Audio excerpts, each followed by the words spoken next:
ও আমার বাবাজিরা, ইমাম হাসান ইমাম হোসাইন ছোট ছোট দুই ভাই আল্লাহ নবীর দরবারে হাজির হয়ে গেল। বাবা নানা জান, ও নানা জান, আমরা দুই ভাই ছোট বাচ্চা, আমাদের দুটো ঘোড়া কিনে দেন নানা। আরবের ধনী মানুষরা ঘোড়ায় চলে চলে বেলায়। ও নানা জান, আমাদের দুই ভাইকে দুটো ঘোড়া কিনে দেন।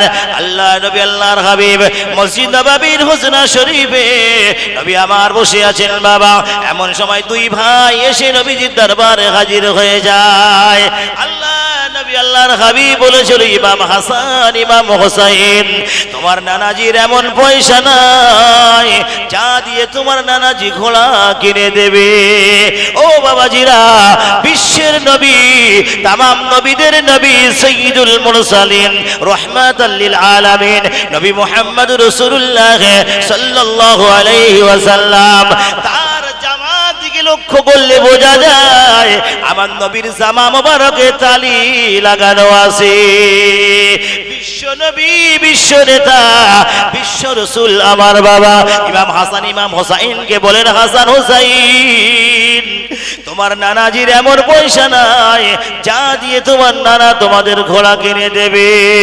ওরে ইমাম হাসান ইমাম হোসাইন, তোমরা দুই ভাই আমার কাঁধে বসো। আল্লাহ নবী আল্লাহর হাবিব মসজিদ নববীর হুজরা মোবারকের ভিতরে হামাগুলি দিয়ে ইমাম হাসান ইমাম হোসাইনকে পিঠে করে নিয়ে ঘুরে ঘুরে বেড়ায়। ও বাবাজিরা, আমরা বাচ্চাদের নিয়ে যেমন হামাগুলি দিয়ে দিয়ে খেলা করে, আল্লাহ নবী আল্লাহর হাবিব ইমাম হাসান ইমাম হোসাইনকে নিয়ে মসজিদ নববীর হুজরা শরীফের ভিতরে এইভাবে হামাগুড়ি দিয়ে দিয়ে খেলা করে। এমন সময় ওমর সালাম দেয়, আসসালামু আলাইকা ইয়া রাসূলুল্লাহ, আসসালামু আলাইকা হাবিবাল্লাহ হুজুর। কি সুন্দর ঘোড়া! নবী আমার বলেছিল, ইমাম ওমর, ঘোড়ার তারিফ তুমি করো না, করো না। ঘোড়ার পিঠে যারা বসে আসে তার তারিফ করলে আমি বিশ্ব নবী খুশি হয়ে যায়। ও বাবাজিরা, আল্লাহ পাক রব্বুল আলামিন জানিয়ে দেন, হে বিশ্বের মানুষেরা শোনো শোনো, যেখানে আমার নবীর তারিফ করা হয়, আমার নবীকে নিয়ে আলোচনা করা হয়, আমি আল্লাহ তাদের প্রতি খুশি হয়ে যাই। নবীর তারিফ যত করা যায়, নবীর তারিফ যত করা যায় ততই ভালো, ততই মঙ্গল। এই ইমাম হাসান ইমাম হোসাইন ছোট ভাই, ছোট ছোট বাচ্চা, ওমরের খেলাফতে খলিফা আমিরুল মুমিনিন ওমরে ফারুকের খেলাফতের কথা বলছি। একদিন ওমরের ছেলে আব্দুল্লাহ বিন ওমর আর ইমাম হাসান হোসাইন খেলা করতেছে। এখন খেলা করতে করতে ঝামেলা হয়, বাচ্চাদের মধ্যে ঝামেলা ঝঞ্ঝাট হয়। তা বাচ্চারা ঝামেলা হলে আব্দুল্লাহ বিন ওমর আর ইমাম হোসাইন দুজন ঝামেলা হয়েছে। তা হোসাইন বলতে, আব্দুল্লাহ, বেশি ওসো করে কথা বলিস না, তুই হচ্ছিস আমার নানার গোলামের বাচ্চা গোলাম। জোরে বলুন সুবহানাল্লাহ। তুই আমার নানার গোলামের বাচ্চা গোলাম, বেশি উঁচু করে কথা বলিস না। এখন এই কথাটা আব্দুল্লাহ বিন ওমরের প্রেস্টিজে লেগেছে, মান সম্মানে আঘাত হয়েছে। বাড়ি গিয়ে বলতেছে, আব্বা, একটা বিচার দেবো তোমার কাছে। কি বিচার বাবা? বলে, হোসাইনের নামে একটা ফয়সালা করতে হবে। জুম্মার দিনে মসজিদ নববীতে এই এলান তুমি করে দেবে যে এই বিচার না হওয়া পর্যন্ত আমি শান্তি পাবো না। কি বিচার? ইমাম হোসাইন আমারে বলেছে, তুমি হচ্ছে ও নানার গোলাম আর তার বাচ্চা গোলাম হচ্ছে আমি। এত বড় কথা! ওমর বলছে, এত বড় কথা, অথচ মন থেকে বলে না, মুখ থেকে বলতে বাচ্চার সান্ত্বনা দেওয়া। বল, ঠিক আছে বাবা, তুমি কেঁদো না, চোখের পানি মোছো, আমি জুমার দিনে এর বিচার দেব, তুমি চিন্তা করো না। কে? মদিনার প্রেসিডেন্ট, মদিনার সরকার, আমিরুল মুমিনিন খলিফা ওমর। অর্ধেকটা পৃথিবীর প্রেসিডেন্ট ছিলেন, অর্ধেকটা পৃথিবীর শাসন করেছিলেন ওমর। যার যে ওমর এত বড় পাওয়ারফুল নেতা, আর তার জামা নেই গায়ে। আর এখনকার কি হচ্ছে, খোদা, ঘরে রাখার জায়গা নেই। এখনকার রাখার জায়গা নেই, বুঝে না। এত বড় পাওয়ারফুল নেতা, মদিনার প্রেসিডেন্ট, সে তার চোখে পানি। সে মনে মনে ভাবতেছে, আল্লাহ, সারা জীবন নবীর কদমের খেদমত করেছি, নবী কোনোদিন গোলাম বলিনি, আজ তার আওলাদ আমারে বলিছে গোলামের বাচ্চা গোলাম। কথাটা স্বীকৃতি স্বরূপ আমার জেনে নেওয়া দরকার, এর একটা প্রমাণ রাখা দরকার। এখন ওমর গেছে আলীর বাড়িতে, আলীর বাড়ি গিয়ে বলছে আলী বাড়ি আছে? হ্যাঁ। আমি কিন্তু এরা শুক্রবার দিন ফয়সাল্লাহ মিটিং ডেকেছি মসজিদ নববীতে, তুমি হাজির থেকো। কেন? তোমার ছেলে আমার ছেলের এইভাবে গালি দিয়েছে। বলছে ওমর তুমি কি হোসাইনকে চেনো না? ওই তুমিও যা চেনো আমিও তাই চিনি। তাহলে তুমি এত বড় কথা, নবী লজ্জা পাবে, ফাতেমা লজ্জা পাবে, আমি লজ্জা পাবো, তুমি একই কথা বলছো মসজিদ নববীতে বিচার দেবে? খলিফা আমিরুল মুমিনিন ওমর ফারুক রাদিয়াল্লাহু তাআলা বলেছিলেন, আলী ভাই যতক্ষণ না এই কথার স্বীকৃতি দেবে, যতক্ষণ না কাগজে লিখে দেবে, আমি ওমরের ফয়সালা করব। ইমাম হোসাইন যদি কাগজে লিখে দেয়, আমি ওমর আর বিচার দেব না, মসজিদ নববীতে আর ফয়সালা করব না। ও বাবাজিরা, ওই সময় ইমাম হোসাইন একটা কাগজে লিখে দিলেন, আমার নানার গোলামের বাচ্চা গোলাম, পাশে সিগনেচার করা, সই করে দিয়েছে, লিখে সই করে দিবে ইতি ইমাম হোসাইন।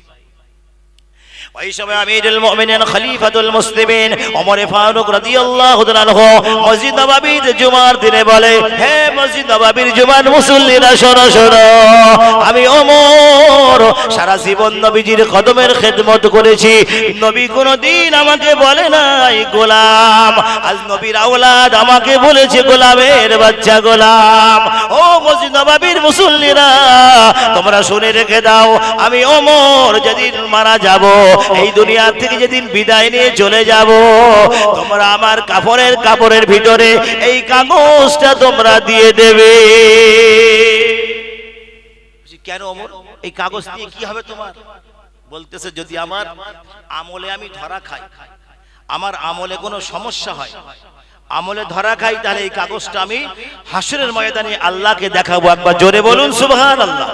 হাসরের ময়দানে আল্লাহকে দেখাবো, হে মাবুদ, নবীর আওলাদ আমার গোলাম বলে স্বীকৃতি দিয়েছে ইতি ইমাম হোসাইন, আমি আর সমস্যা নাই, আমার চিন্তা নাই, আমার কোনো ভয় নাই। সুতরাং আজকে একজন খলিফা হয়ে, মদিনার সরকার হয়ে, তার পরকালের কত ভয় চিন্তা করেন, ভালো করে ভাবেন।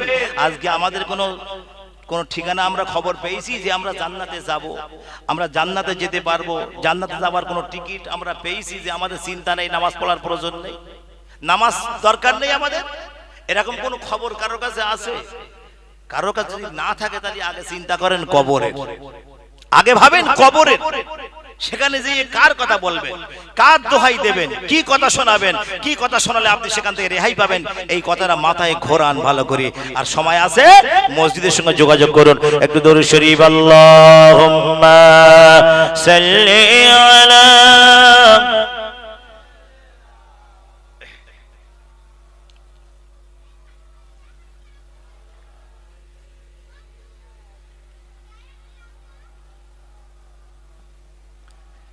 ও দরিয়া শুকায় যারে মদিনাতে যাই, পেরিয়ে যাওয়ার পয়সা করি মোদের কাছে নাই, গরিব আমি এতিম আমি, আমার কিছুই নাই, আছে শুধু চোখের পানি, নবী তোমায় দিলাম তাই। আল্লাহুম্মা সাল্লি আলা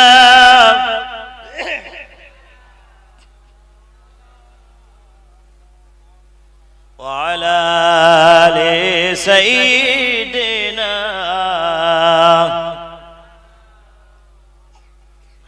আল্লাহ নবী আল্লাহর হাবিব দো জাহানের বাদশা শফিউল মুজদামিন রাহমাতাল লিল আলামিন জনাবে মুহাম্মদ রাসূলুল্লাহ সাল্লাল্লাহু আলাইহি ওয়াসাল্লাম। বাবা নবী আমার সর্বশেষে দুনিয়ার জমিনে আল্লাহ পাঠিয়ে দিয়েছে বাবা, কিন্তু আমার নবীকে আমার আল্লাহ সর্বপ্রথম সৃষ্টি করেছেন। ও বাবাজিরা, নবী আমার দো জাহানের বাদশা দুনিয়ার জমিনে তখন আসেন নাই, আল্লাহর ঘর কাবা শরীফ যেখানে আছেন বাবা ওই মক্কার জমিনে কাবা শরীফ, পৃথিবীর জমিনে সমস্ত মানুষ ওই কাবা শরীফ তাওয়াফ করেছিল। ইয়ামানের বাদশা তুব্বাল হুমায়রি ওই কাবা শরীফ তাওয়াফ করার জন্য বাবা রওনা দিলে।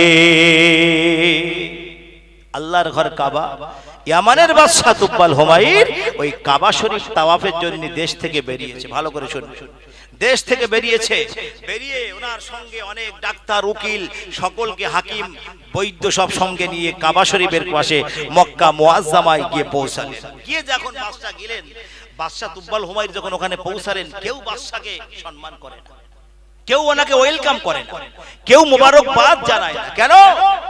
এত সুন্দর একটা বাদশা এখানে আসলো কাবা শরীফের পাশে, আর তাকে কেউ ওয়েলকাম জানায় না কেন? এখন যেখানে আছে আল্লাহর ঘর কাবা, আর সেখানকার মানুষেরা বাদশা তুব্বাল হুমায়রকে চেনবে? সুতরাং এখন বাদশা তুব্বাল হুমায়র বলতেছে, এই শোনো, তোমরা আমার কাছাকাছি এসো, যারা আমার সঙ্গে এসেছো, আমি এই কাবাকে ভেঙে দিতে চাই, কাবাকে গুড়িয়ে দিতে চাই, মাটির সঙ্গে মিশিয়ে দাও, তাহলে এরা জানবে আমি কত বড় বাদশা, আমার কত পাওয়ারফুল বাদশা আমি, তখন এরা বুঝবে। এই কথাটা শুধু মনে মনে বলেছে, কথাটা মনে মনে বলার সঙ্গে সঙ্গে বাদশার ভিতরে তার পেটের ব্যথা শুরু হয়ে যায়। জোরে বলুন সুবহানাল্লাহ। বাদশা তুব্বাল হুমায়রের পেটের ব্যথা শুরু হয়ে যায়। এখন এই ব্যথা ডাক্তার কবিরাজ সঙ্গে আছে, সবাই চিকিৎসা করতেছে, কিন্তু চিকিৎসায় কোনো কাজ হয় না, ওষুধে কোনো কাজ হয় না। কারণ তুমি কি বলেছো, ভাঙবা কি বলেছো, আল্লাহর ঘর ভাঙবা, তুমি কি বেঁচে থাকবা? আল্লাহর ঘর ভেঙে দেওয়া বলেছো। পেটের ব্যথা যন্ত্রণা শুরু হয়ে গেল। এইবার একজন আলেম ছিল, এই সঙ্গে আলেমটা ছুটে গিয়ে কাবা ঘরের ভিতর থেকে একটু মাটি নিয়ে বাদশা তুব্বাল হুমায়রের পেটে লাগিয়ে দিলেন। জোরে বলুন সুবহানাল্লাহ। সঙ্গে সঙ্গে আল্লাহর কুদরতে তার পেটের ব্যথা ভালো হয়ে গেল। বাদশা তুব্বাল হুমায়রি মনে করতেছে, আল্লাহ আমি এই কাবা ভাঙবো, পরে কাবা ভাঙবো বলে মনে নিয়ত করেছি, আর আমার পেটের ব্যথা শুরু হলো, যাক কাবা আমি আর ভাঙবো না। কাবাকে সম্মান প্রদর্শন করলেন। কাবার গায়ে কালো গেলাপ যেটা দেখা যায়, সর্বপ্রথম বাদশা তুব্বাল হুমায়রি এই চাদর লাগিয়েছিল। জোরে বলুন সুবহানাল্লাহ। ও আমার বাবা জেরা, বাদশা তুব্বাল হুমায়রি বলে, হে আরবের মানুষেরা, হে মক্কার মানুষেরা, তোমরা শোনো শোনো, আমি বাদশা তুব্বাল হুমায়রি, আমি কিতাবে পড়েছি আল্লাহর নবী, আল্লাহর হাবিব, দু জাহানের বাদশা, শফিউল মুজনাবিন, রাহমাতাল লিল আলামিন, জনাবে মুহাম্মদ রাসূলুল্লাহ সাল্লাল্লাহু আলাইহি ওয়াসাল্লাম এই মক্কার জমিনে আবির্ভূত হবে। বিশ্ব নবী, বিশ্ব মানব, তার সঙ্গে আমার দেখা হবে না, তার সঙ্গে আমার সাক্ষাৎ হবে না। আমি তুব্বাল হুমায়রি আবার ইয়ামানে চলে যাব, আমি আমার দেশে চলে যাব, কিন্তু তোমরা একজন মানুষ আমার সামনে হাজির হয়ে যাও, যাকে আমি 7 পুরুষ বসিয়ে খাওয়ার মতো ক্ষমতা দেব। এমন অর্থ দেব, এমন অর্থ দিয়ে দেব, 7 পুরুষ সে বসে বসে খাবে, একজন চলে এসে। ওই সময় বাদশা তুব্বাল হুমায়রি বলেছিল, বাদশা তুব্বাল হুমায়রি বলে আমি ইয়ামানে চলে যাব। ওই সময় বাদশা তুব্বাল হুমায়রির সঙ্গে যারা এসেছিল বাবা, আলেম ওলামারা বলে, হুজুর আমরা ইয়ামানে আর ফিরে যাব না। হাকিম চিকিৎসকরা বলে আমরাও ফিরে যাব না। ডাক্তার বলেছিল, কবিরাজরা বলেছিল, হুজুর আমরা আর ইয়ামানে ফিরে যাব না, এই মক্কার জমিনে আমরা মারা যাব, এই মক্কার জমিনে আমাদের দাফন করা হবে। বিশ্ব নবী, বিশ্ব নেতা আমাদের কবরের উপর দিয়ে যখন হেঁটে হেঁটে যাবে, আমাদের কবরের আযাবকে আল্লাহ মাফ করে দেবে। ও বাবা জেরা, এই সময় বাদশা তুব্বাল হুমায়রি বলে, না না, তোমরা যখন ফিরে যাবে না ইয়ামানে, আমি বাদশা তুব্বাল হুমায়রিও ফিরে যাব না। ও বাবা জিরা, আল্লাহ নবী, আল্লাহর হাবিব তখন দুনিয়ার জমিনে আসে নাই, নবী আমার দুনিয়ার জমিনে আসে নাই বাবা। ওই সময় তুব্বাল হুমায়রি একজন মানুষকে ডেকে নিলেন বাবা, তাকে অনেক সম্পদ দিয়ে দিলেন, অনেক পয়সা কড়ি দিয়ে দিলেন, আর একখানা চিঠি হাতে লিখে দিলে,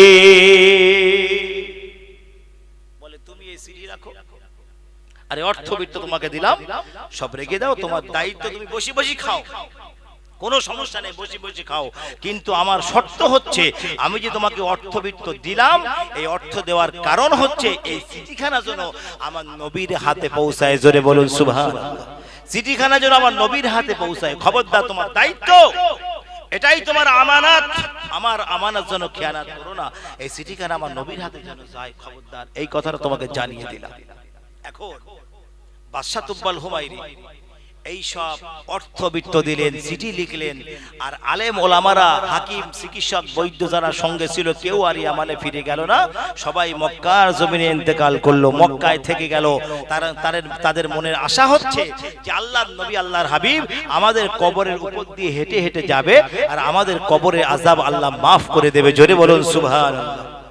ও আমার বাবাজিরা, আল্লাহ নবী, আল্লাহর হাবিব যখন দুনিয়ার জমিনে চলে এসেছেন বাবা, মক্কার জমিনে নবী আমার চলে আসলেন। আল্লাহর নবী, আল্লাহর হাবিবকে মক্কার কাফেররা থাকতে দিল না বাবা।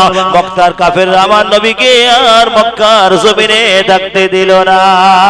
নবী আমার হিজরত করে মদিনার জমিনে চলে যাবেন বাবা। আল্লাহ নবী, আল্লাহর হাবিব মদিনায় চলে যাবেন। নবী আমার যাওয়ার আগে 6 মাস আগে আবু বকরকে জানিয়ে দিলেন, ওরে আবু বকর, মনে হয় হিজরত করতে হবে। ও বাবাজিরা, মা খাদিজাতুল কুবরা রাদিয়াল্লাহু তাআলা আনহা রাত্রে বেলায় তার বাড়িতে কাফের লিডাররা হাজির হয়ে গেল।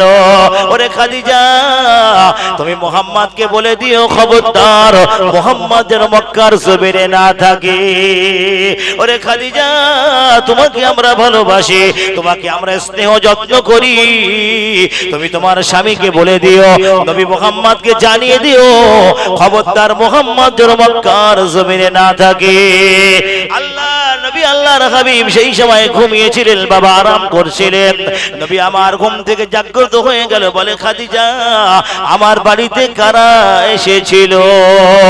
ওই সময় খাদিজা বলেছিল, ইয়া রাসূলুল্লাহ, ইয়া হাবিবাল্লাহ, হুজুর বিয়াদবি ক্ষমা করবেন, মক্কার কাফেররা এসেছিল, আবু জেহেল, উতবা, সাইবা এসেছিল, কিন্তু না না, আপনাকে মক্কা ছেড়ে মদিনায় যাওয়ার কথা বলেছি।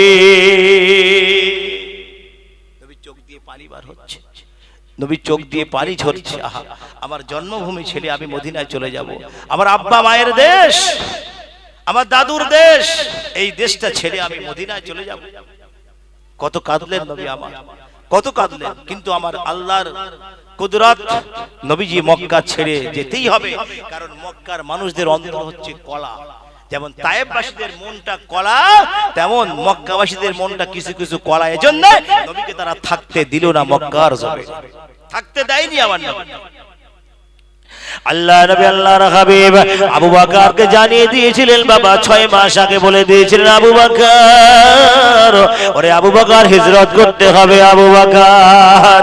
ও বাবাজিরা, নবী আমার কারে সুরে যখন পালিয়ে গিয়েছিলেন বাবা, মক্কার জমিনে কারে সুর আজ অপমান করে।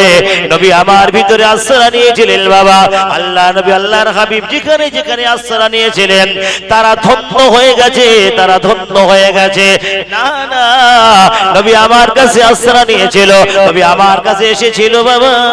ওই সময় আবু বকরের রাত্রে বেলায় রজনীতে আবু বকরের ঘরের দরজার সামনে নবী আমার ধাক্কা দিল বাবা।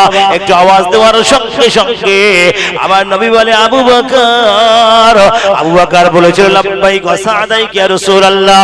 সঙ্গে সঙ্গে দরজা যখন খুলে দিল, দরজা খোলার পরে নবী আমার বলে, আবু বকর, তুমি কি রাত্রে বেলায় ঘুমাও নাই? ও বাবাজিরা, ওই সময় আবু বকর বলেছিল, ইয়া রাসূলুল্লাহ, ইয়া হাবিবাল্লাহ, হুজুর, আপনি 6 মাস আগে আমাকে বলেছেন, আর সেখান থেকে আমি আবু বকর কোনদিন রাত্রে ঘুমাই না। ও বাবাজিরা, আবু বকরকে নিয়ে নবী আমার বেরিয়ে যায় মক্কা ছেড়ে মদিনার দিকে ধাবিত হয়। কাফেররা আবু জেহেল, উতবা, সাইবা যখন তাড়া দিল বাবা, নবীকে দেখতে পেল, সঙ্গে সঙ্গে কারে সুরের ভিতরে একটা গুহা, ওই গুহার ভিতরে দুজনে পলিয়ে গেল। দুজনে যখন ঢুকে পড়ল, ওই কারে সুরের ভিতরে নবী আমার প্রবেশ করলো। ও বাবাজিরা, আবু বকর ঢুকে পড়ল, আমার নবী প্রবেশ করলো। আল্লাহ বলে, কবুতর, তাড়াতাড়ি করে কারে সুরের সামনে তোমরা বাসা বাঁধো। রাসূলের সামনে কবুতর বাসা বানালো, মাকড় আশাগুলো বাসা বানিয়ে দিল। মাকড় আশা সঙ্গে সঙ্গে রাসূলটা ঘিরে ফেলে দিল বাবা, জাল বানিয়ে দিল, জাল বেঁধে দিল। ওই সময় কাফেররা এই গুহার সামনে হাজির হয়ে যায়। না না না, এই গুহার ভিতরে নবী প্রবেশ করেছে। একজন কাফের বলে না না, এর ভিতরে প্রবেশ করতে পারে না, কারণ যদি এর ভিতরে কোনো মানুষ প্রবেশ করে এই মাকড়সার জালটা ছিঁড়ে যাবে। এর ভিতরে যায় তাহলে জালটা ছিঁড়ে যেত। দেখ এখন টাটকা জাল বাঁধা, মাকড়সা জাল বেঁধেছে, ভিতরে ঢোকে ঢুকে কেউ গেল না। আল্লাহর ইশারা, আল্লাহর হুকুম ওর ভিতরে ঢুকলো। আবু বকর বসে আছে। নবীজি সারা রাত রাত্রের বেলা ঘুমায়নি। 470 কিলোমিটার রাস্তা মক্কা থেকে মদিনা। তখনকার জামানায় অন্য কোনো সওয়ারি যানবাহন ছিল না, শুধুমাত্র উট ছিল। আমি যে আলোচনা করছিলাম মনে রাখবেন, কোথায় রেখেছি আবার ওখানে আবার জুড়িয়ে দেবো লাস্টে, বুঝতে পেরেছি? তো আবু বকর আবার নবীজি ঘুমিয়ে পড়লেন। আপনাদের জানা ঘটনা, নবীজি ঘুমিয়ে পড়লেন। আবু বকরের উরুর উপরে মাথা দিয়ে নবী ঘুমিয়ে পড়লেন। আবু বকর দেখতেছি যে এর তো অনেকগুলো চালা দেখা যাচ্ছে। এখন এই চালার ভিতরে একটা সাপ আছে। এই সাপটা ঐতিহাসিকগণ বলছেন নবী মুসা আলাইহিস সালামের জামানা থেকে গুহায় অবস্থান করতেছে। ঐতিহাসিকগণ বলছে নবী মুসা আলাইহিস সালামের জামানা থেকে সাপটা ওখানে অবস্থান করতেছে, যে এই গুহায় আল্লাহর নবী আসবে। জোরে বলুন সুবহানাল্লাহ। এই গুহায় নবী প্রবেশ করবে, আমি তাকে দু চোখ ভরে দিদার করব। কে বলছে? গুহার সাপ। চিন্তা করেন, সাপ সে নবী দেখার ইচ্ছা পোষণ করতেছে, নবী দিদার করার ইচ্ছা করতেছে। শুধু উম্মত হয়ে নবীর দিদার করতে চায় না, নবীকে দেখার আশা নেই। উম্মতে মুহাম্মাদী একটা জঙ্গলের প্রাণী সাপ, যার ভালো মন্দ সে কথা বলতে পারে না। আজকে সে নবী চিনল, আমরা নবী চিনলাম না, আমরা নবীকে জানলাম না যে নবী আমাদের জন্য কি করতে পারে। কিয়ামতের ময়দানে কঠিন মহাশরে নবী আমাদের জন্য কি করতে পারে এটা আমরা এখনো বুঝলাম না, জানলাম না। ও আমার বাবাজিরা, ওই সময় আবু বকর মনে করলেন না না, এই চালাগুলো বন্ধ করে দে। কোন চালা দিয়ে সাপ বার হবে আমি জানি না, আল্লাহর নবীকে আঘাত করবে। না না, আবু বকরের পাগলি বাবা রক্ষানা বাবা ছিঁড়ে গুহার ভিতরে ঢুকিয়ে দিলেন। ওই চালাগুলো বন্ধ করে দিলেন বাবা। আর যে সাপখানা চালার ভিতরে আছে, নবী মুসা আলাইহিস সালামের জামানা থেকে ওর গর্তের ভিতরে আছে। ওই সাপ আমার দয়ার নবী রহমাতুল লিল আলামিন নবীর গায়ের মিশকাম্বারের গন্ধ যখন সাপের নাকে চলে গেল, সাপ মনে মনে করে আমার গুহার ভিতরে রহমাতুল লিল আলামিন প্রবেশ করেছে। এবার সাপ বার হবে, বার হওয়ার জায়গা পাচ্ছে না, সবগুলো বন্ধ। আর যে চালাটা বন্ধ করতে পারেনি আবু বকর, সেই চালার উপরে আবু বকর এই পায়ের গোড়ালি দিয়ে চেপে রেখেছে। সাপ যখন বার হতে পারছে না কি করবে, অবশেষে আবু বকরের পায়ে কামড় দিল, দংশন করলো। দংশন করায় বিষের জ্বালা, বিষের ক্রিয়া শরীরে ছড়িয়ে পড়ার পরে আবু বকরের চোখ দিয়ে বিষের জ্বালায় চোখ দিয়ে পানি বার হয়ে গেছে। এখন নবীজির চেহারা মোবারকে এক টোপ পানি পড়েছে, সঙ্গে সঙ্গে নবীজির ঘুম ভেঙে গেছে। নবীজি ঘুম ভেঙে দেখে আবু বকরের চোখে পানি, আবু বকরের চোখে পানি বার হচ্ছে। তাহলে মনে হয় যে আবু বকরের বাড়ির জন্য চিন্তা হচ্ছে, ঘরের চিন্তা হচ্ছে। দয়ার নবী মায়ার নবী আমার রহমাতুল লিল নবী আমার ঘুম থেকে উঠে বলে, আবু বকর তুমি কেন কাঁদো? আরে আবু বকর তোমার চোখে পানি কেন? ওই সময় আবু বকর বলেছিল, ইয়া রাসূলুল্লাহ ইয়া হাবিবাল্লাহ হুজুর, আমার পায়ে সাপে কামড় দিয়েছে। আল্লাহ নবী বলে, আবু বকর তোমার কি বাড়ির কথা মনে পড়লো? ও বাবাজিরা, নবী আমার যখন আবু বকরকে নিয়ে আস্তে আস্তে বার হয়েছেন, এমন সময় আবু বকরের বাড়ি কাফেররা ধাওয়া করেছিল। কাফের লিডার আবু জেহেল ধাওয়া করেছিল বাবা। আবু বকরের মেয়ের নাম ছিল আয়েশা, আয়েশাকে মার দিয়েছিল। বলা, আয়েশা তোর আব্বা কোন দিকে গেছে? না না, আয়েশা বলতে পারে না কোন দিকে আমার নবী গেছেন, কোন দিকে আবু বকর বাড়ি থেকে বেরিয়েছে। ওই সময় আয়েশাকে এত জোরে চড় মেরেছিল আবু জেহেল, তার আওয়াজটা আমার আবু বকরের কানে চলে আসলো।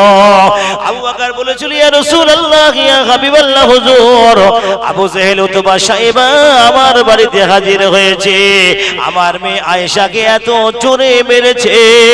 আয়েশা আব্বা বলে চিৎকার করেছে, হুজুর আমার কলিজার টুকরির আওয়াজটা আমি আবু বকর শুনতে পেয়েছি। নবী আমার বলে, আবু বকর তাহলে কি তুমি বাড়ি চলে যাবে নাকি? ওই সময় আবু বকর বলেছিল, ইয়া রাসূলুল্লাহ, ইয়া হাবিবাল্লাহ হুজুর, আমি আবু বকর আমার কলিজার টুকরার সন্তান বলে কেন আমার সমস্ত কন্যাগুলিকে যদি মেরে দেয়, আমার স্ত্রীকেও যদি মেরে দেয়, আমি আবু বকর আমাকেও যদি তারা মেরে দেয়, কিন্তু দয়ার নবীর সঙ্গ ছাড়ব না।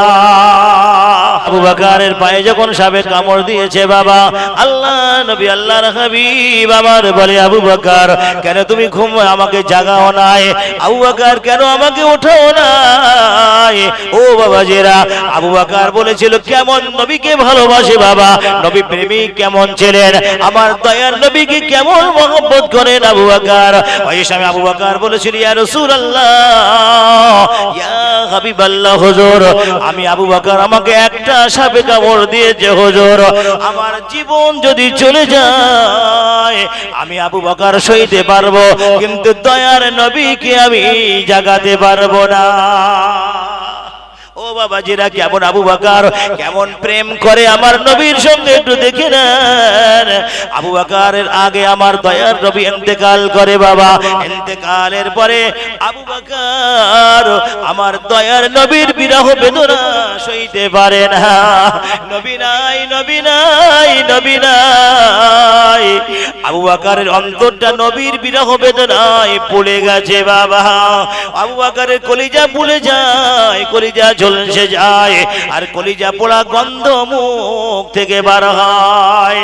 আবু বকর অসুস্থ হয়ে গেলে না না না, আবু বকর আর দুনিয়ার জমিনে থাকবে না।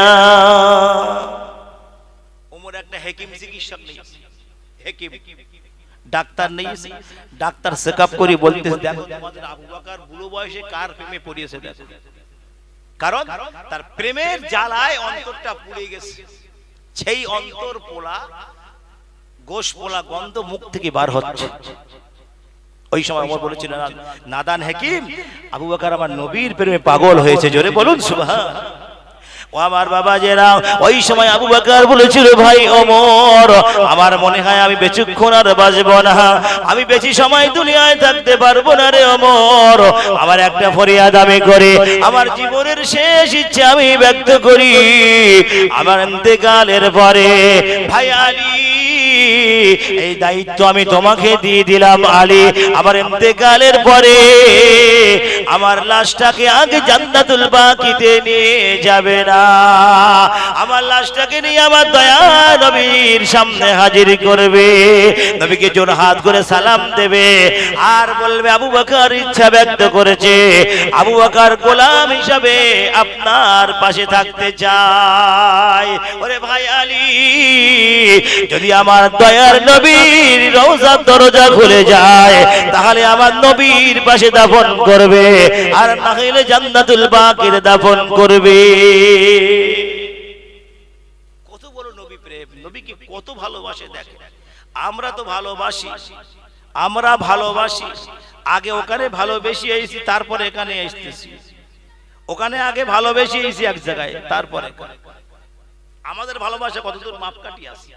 আর সাহাবীদের ভালোবাসা কোনো মাপকাঠি ছিল না, জীবন দিয়ে দেবো ইয়া রাসূলুল্লাহ, হুজুর একদম টাটকা কথা। আর আমরা যদি বলি ইসলামের জন্য জীবন দেবা, বলে হুজুর ইসলাম তোমার কাছে তুমি রেখে দাও, আমার জীবন আমার পেয়ারা, আমার বউ বাচ্চা আছে, তোমার জন্য আমি জীবন দিতে পারবো না। আল্লাহ নবী বলেছে, যতক্ষণ তোমার স্ত্রী পুত্র সন্তান সন্ততি সকলের চেয়ে আমি নবী আমি আমাকে মহব্বত না করবে, ততক্ষণ তোমরা পাক্কা মুমিন মুসলমান হতে পারবে না। যে যাই দাবি করো না কেন, পাক্কা মুমিন হতে পারবে না তুমি যে নবীকে তুমি মহব্বত না করো। তুমি কাবার ইমাম হও, তুমি আর যে কেউ হও না কেন, যদি নবীকে প্রেম না করেছো, মহব্বত না করেছো, ভালো না বেসেছো, তুমি পাক্কা মুমিন হতে পারবে না কোনোদিন, যতই নামাজ পড়ি কপাল ফাটেই ভালো না। এখন আবু বকরের ইন্তেকাল হয়ে গেছে, ইন্তেকালের পরে লাশটাকে নিয়ে আমার নবী রওজার সামনে রেখে দিয়েছে। নবীজি রওজা মানে মা আয়েশার হুজরা, রওজার সামনে রেখে দিয়ে আলী জোলহাত করে সালাম দিয়েছে, আসসালামু আলাইকুম ইয়া রাসূলুল্লাহ। হুজুর, আপনার গোলাম আবু বকর জীবনের শেষ ইচ্ছা ব্যক্ত করেছে, গোলাম হিসাবে যদি একটু টাকা দেন তাহলে আপনার পিছন দিকটায় ঘুমাতে পারে। এই কথাটা নবীজির সামনে রওজার সামনে দাঁড়িয়ে হযরত আলী ব্যক্ত করেছে। কারণ আবু বকর বলেছে, আলী তুমি বললে আমার নবী না করবে না, তুমি কথাটা তুমি ব্যক্ত করবে আমার ইন্তেকালের পরে। হযরত আলী যখন কথাটা বললেন, বাবা আমার নবী রওজা থেকে আওয়াজ এসে আলহিকু হাবিবি ইলা হাবিবি ইলা ইয়াউমিদ্দিন। আলী রে আলী, দেরি করো না আলী, তাড়াতাড়ি করে আমার দোস্তকে আমার পাশে দাফন করে দাও। ওরে আলী, আমি আর আমার দোস্ত কিয়ামত পর্যন্ত এক চাদরের ভিতরে থাকবো। নারায়ে তাকবীর, নারায়ে তাকবীর। ও বাবাজিরা, হযরত আবু বকর আমার নবীকে কেমন মহব্বত করেছিল বাবা। ওই সময় গুহার ভিতরে নবী আমার বলেছিল, আবু বকর তুমি কেন আমাকে জাগাও নাই, কেন ওঠাও নাই? আবু বকর বলেছিল, ইয়া রাসূলুল্লাহ ইয়া হাবিবাল্লাহ হুজুর, আবু বকরের জীবন তো সামান্য ব্যাপার, একটা জীবন না, যদি আবু বকরের হাজারো জীবন হতো নবীকে কোনোদিন ঘুম থেকে জাগ্রত করতে পারতো না। আমার দয়ার নবী মায়ার নবী আমার উঠে বললেন বাবা, সঙ্গে সঙ্গে গালের থুতু মোবারক নিয়ে আবু বকরের পায়ে লাগিয়ে দিলে। নবীর থুতু হচ্ছে শেফা, নবীজির গালের থুতু শেফা, রোগ মুক্তির কারণ। নবীজি থুতু লাগিয়ে দিলেন, বিষ পানি হয়ে গেল। জোরে বলুন সুবহানাল্লাহ। নবীজি আমার মদিনার জমিনে পৌঁছে গেলেন। মদিনার তৎকালীন নাম ছিল ইয়াসরিব। ইয়াসরিবের ভূমিতে নবী আমার পৌঁছালেন। গিয়ে ইয়াসরিবে গিয়ে প্রথম মসজিদ নির্মাণ করলেন, মসজিদে কোবা। মনে রাখবেন, মসজিদে কোবা। এই মসজিদে 2 রাকাত নামাজ পড়লে একটা উমরা হজের সওয়াব পাওয়া যায়। জোরে বলুন সুবহানাল্লাহ। মসজিদে কোবা যারা হাজী সাহেব গেছেন তারা জানবেন, বলতে পারবেন, সেখানে 2 রাকাত নামাজ তারা পড়েছে মসজিদে কোবায়। এখন ইয়াসরিবের জমিনে আসলেন নবী আমার, সবাই ওয়েলকাম করতেছে, কাফেররা, বেঈমানেরা, মুসলমানেরা, ইহুদিরা সবাই welcome, welcome Muhammad, welcome Muhammad, সবাই ওয়েলকাম করতেছে। কেউ বলে হুজুর আমার বাড়ি আসেন, ও বলতেছে আমার বাড়ি আসেন, ও বলছে আমার বাড়ি আসেন। আনসার মুহাজির, মদিনায় সাহাবী 2 প্রকারের, আনসার আর মুহাজির। আনসার ওদেরকে বলা হয় যারা নবীকে সাহায্য করেছিল মদিনায়, তাদেরকে আনসার বলা হয়। আর মুহাজির বলা হয় যারা মক্কা থেকে হিজরত করে মদিনায় এসেছিল, এদেরকে মুহাজির বলা হয়। বুঝতে পারতেছেন? আনসার আর মুহাজির 2 রকম সাহাবী। এখন সমস্ত সাহাবীরা বলতে হুজুর আমার বাড়ি আসেন, ও বলছে আমার বাড়ি আসেন। আল্লাহ নবী বলছে, আমি যে উটের পিঠে সওয়ার হয়ে এসেছি, এই উটটা যার বাড়ি যাবে আমি নবী তার বাড়ি যাব। জোরে বলুন না সুবহানাল্লাহ। ও আমার বাবাজিরা, আল্লাহ নবী আল্লাহর হাবিব বলা আবু বকর সঙ্গে আছেন বাবা। নবী আমার উটের পিঠে আছেন। ও বাবাজিরা, উট যার বাড়ি যাবে আমার দয়া নবী তার বাড়ি যাবে। ও বাবাজিরা, নবীর উটের যদি এত ক্ষমতা থাকে বাবা, এত জ্ঞান থাকে, এলেম থাকে, ওই উটটা কারুর বাড়িতে গেলেন না, মদিনায় চলে গেলেন সাহাবী আবু আইয়ুব আনসারীর বাড়িতে। আবু আইয়ুব আনসারীর বাড়ি, দয়ার নবীর চিঠি রাখা আছে বাবা। বাদশা তুব্বাল হুমায়রি ওই চিঠিখানা দিয়েছিলেন মক্কার জমিনে, কিন্তু সাহাবীরা হিজরত করে মদিনায় চলে গেলে। যার কাছে চিঠি ছিল সেই জামানা থেকে আস্তে আস্তে আস্তে আস্তে পরপুরুষ, 1 পুরুষ, 2 পুরুষ, 3 পুরুষ, 4 পুরুষ করতে করতে 7 পুরুষের বেলায় সাহাবী আবু আইয়ুব আনসারী নাম্বার আসলো। এখন আবু আইয়ুব একটা লোক রেখে দিয়েছে বাড়ির বারান্দায় বসে আছে চেয়ারে, যে এই চিঠিখানা, তৎকালীন জামানায় কাগজ ছিল না, চামড়া চিঠি লেখা হতো, চামড়ার উপরে, চামড়ার উপরে লিখে সিল মেরে দিত। এইটা চিঠি তখন ছিল, এখন তো অনেক রকম চিঠির সিস্টেম হয়েছে। তো যাই হোক, এই সাহাবী আবু আইয়ুব আনসারী একটা লোক রেখেছে, ভাই তুমি এই চিঠিখানা নিয়ে এখানে বসবে, এটাই তোমার ডিউটি, তোমার 500 টাকা জনের দাম দেওয়া হবে, এখানে এই চিঠি নিয়ে বসে থাকো। যখন আমার দয়ার নবী আসবে, এসে তোমার হাত থেকে চিঠিখানা নেবে। জোরে বলুন সুবহানাল্লাহ। আবু আপনার তুব্বাল হুমায়র যখন মক্কার জমিনে এসেছিল তখন নবী কিন্তু দুনিয়ায় আসেন নাই। আমি নবীর মুজিজা বলেছি, আলোচনা করব। নবীর মুজিজা চিন্তা করেন, নবী তখন দুনিয়ার জমিনে আসে নাই, কিন্তু নবীকে জানিয়ে দেওয়া হয়েছে যে তোমার সিটি একখানা আছে আবু আইয়ুব আনসারীর বাড়ি। তাই নবীর উটির কতটা জ্ঞান, যে নবীর যদি উটের জ্ঞান যদি এই হয় যে উটকে বলতে হলো না, আল্লাহ রাসূল বলতে সাহাবীরা আমার উট আজকে যার বাড়ি যাবে আমি নবী আজ তার বাড়ির মেহমান হব। জোরে বলুন সুবহানাল্লাহ। উটটাকে বলতে হলো না, উটটা সোজা একদম সাহাবী আবু আইয়ুব আনসারীর বাড়িতে গিয়ে হাজির হয়ে গেল। একবার জোরে বলুন সুবহানাল্লাহ। ও আমার বাবাজিরা, ওই সময় নবী আমার আবু আইয়ুব আনসারীর বাড়ি হাজির হয়ে গেল। ওরে সাহাবী আবু আইয়ুব, আমার একখানা আমানত তোমার বাড়ি রাখা আছে, তাড়াতাড়ি করে আমানতখানা আমার হাতে দিয়ে দাও। ও বাবাজিরা, ওই সময় আবু আইয়ুব আনসারীর বাড়িতে যে মানুষটা বসে আছে, যে লোকটা বসে আছে, ওই লোকটা ছুটে গিয়ে আমার নবীকে সালাম দেয়, আসসালামু আলাইকা ইয়া রাসূলুল্লাহ, আসসালামু আলাইকা হাবিবাল্লাহ হুজুর, এটা হচ্ছে আপনার আমানত।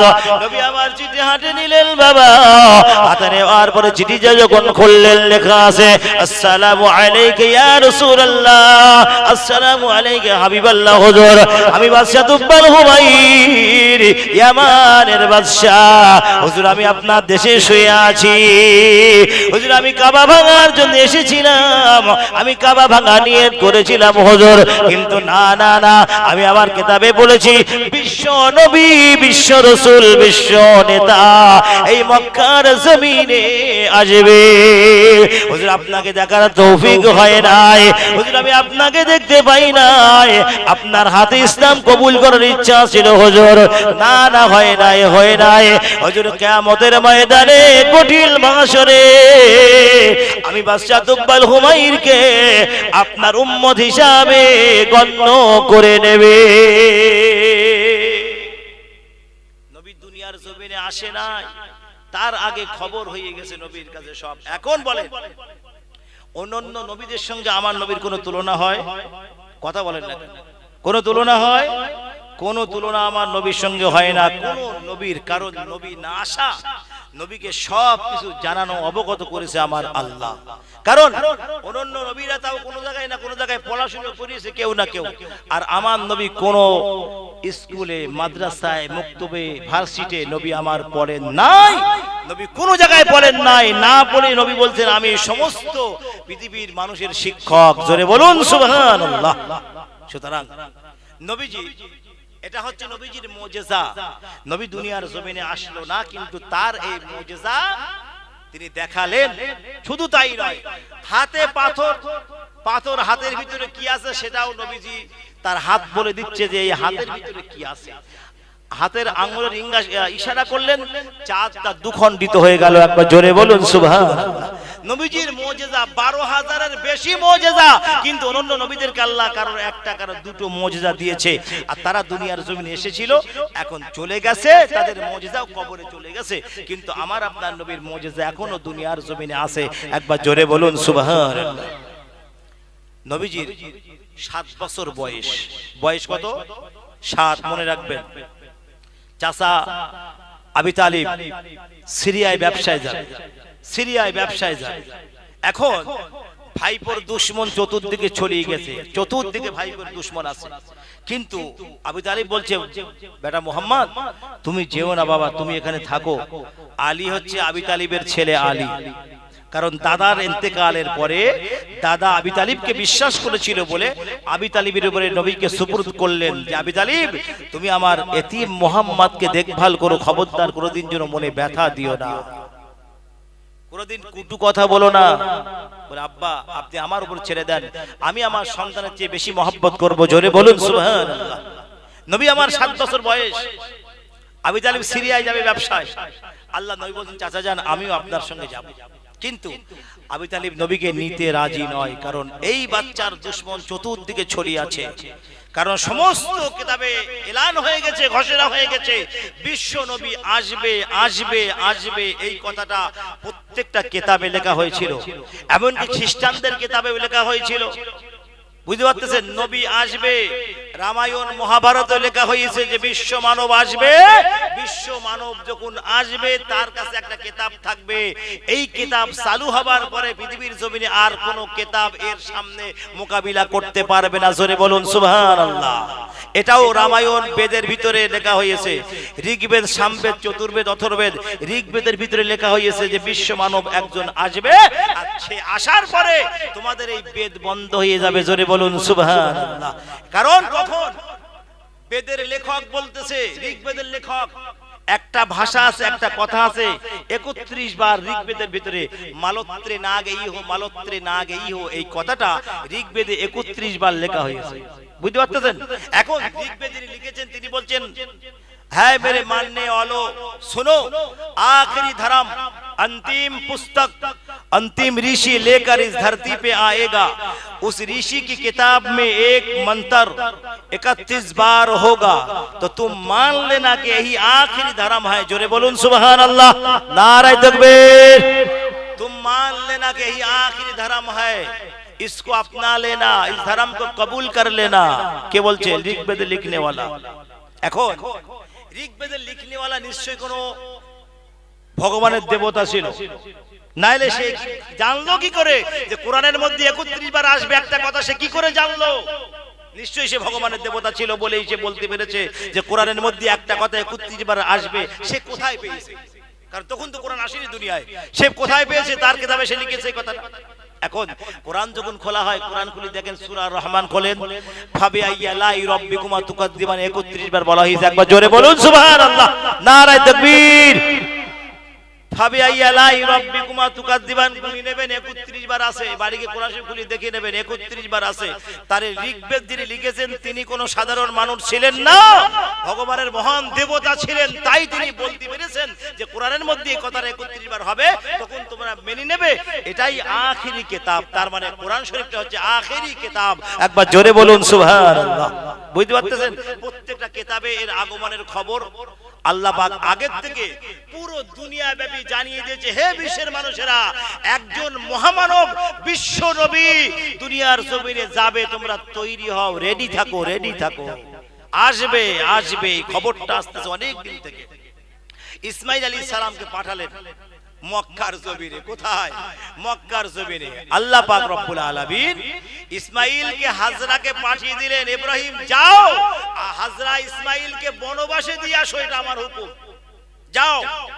ইসমাইলকে যেখানে রেখে গিয়েছিলেন সেখানে জনমানবহীন এলাকা, গাছপালা, জঙ্গল, সেখানে এমন একটা জায়গা ইসমাইলকে রেখে ইব্রাহিম যখন উটটা ঘুরিয়ে নিলেন, হাজরা বলতেছে, হে আল্লাহর খলিল, হে আমার স্বামী, আপনি যে আমাদের দুজনকে এখানে রেখে চলে যাচ্ছেন, এটা কি আল্লাহর হুকুম না আপনার ইচ্ছা?